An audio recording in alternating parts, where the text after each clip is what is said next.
Good morning, and welcome to Redeemer Lutheran Church. I'm Pastor Gary Lodeholt. Be patient, therefore, beloved, until the coming of the Lord. The farmer waits for the precious crop from the earth, being patient with it until it receives the early and the late rains. That brief passage from James 5 tells us once again that God makes things happen at the right time, and we are called to be patient as we wait for God. Advent is a period of patient waiting as well. In Advent, we anticipate, we look forward, we hope, we are anxious for God to send the Savior we so desperately need. So this week, we are looking together at some people in the Bible who also waited for God to act. And one of those is Joseph. Joseph's story is somewhat familiar to us. Joseph was one of the 12 sons of Jacob, but it was clear to everyone that he was Jacob's favorite. You probably have a vague memory that Jacob gave Joseph a coat of many colors, but I need to tell you that in recent years most biblical scholars believe that was a mistranslation and that it probably was a coat with long sleeves, a rarity in those days. His brothers didn't like him because he was the favorite and also because of his dreams. He told his brothers about his dreams in which they all bowed down to him. Well, they knew they would never bow down to this younger, irksome brother.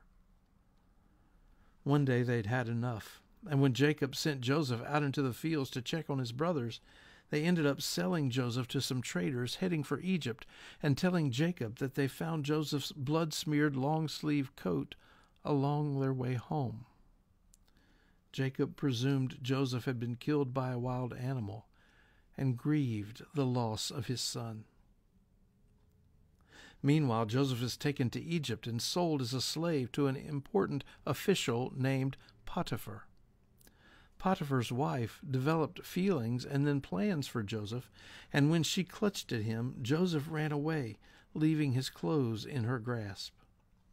Instead of facing her own depravity, she accused Joseph of attacking her, and Joseph was trundled off to prison without so much as a trial.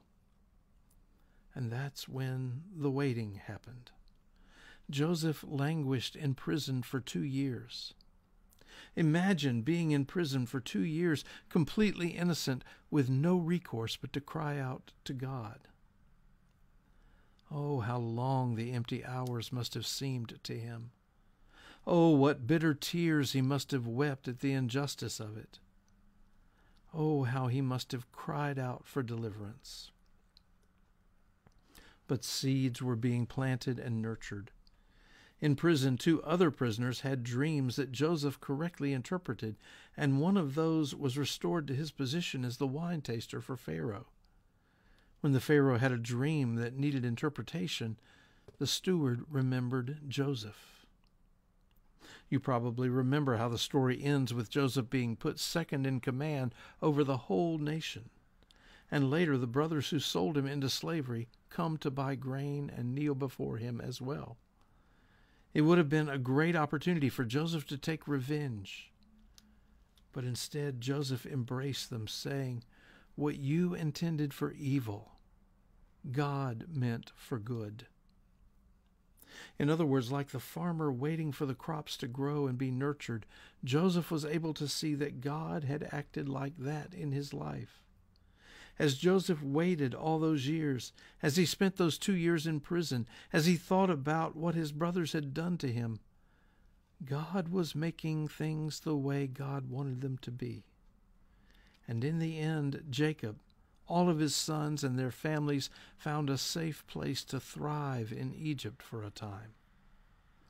God planted the seeds, even amid what seemed at first to be weeds. And only through patient waiting for God did God's harvest come.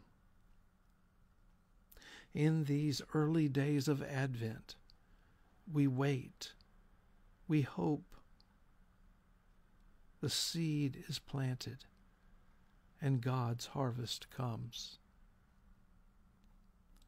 Thanks for watching, and remember to let this day belong to God.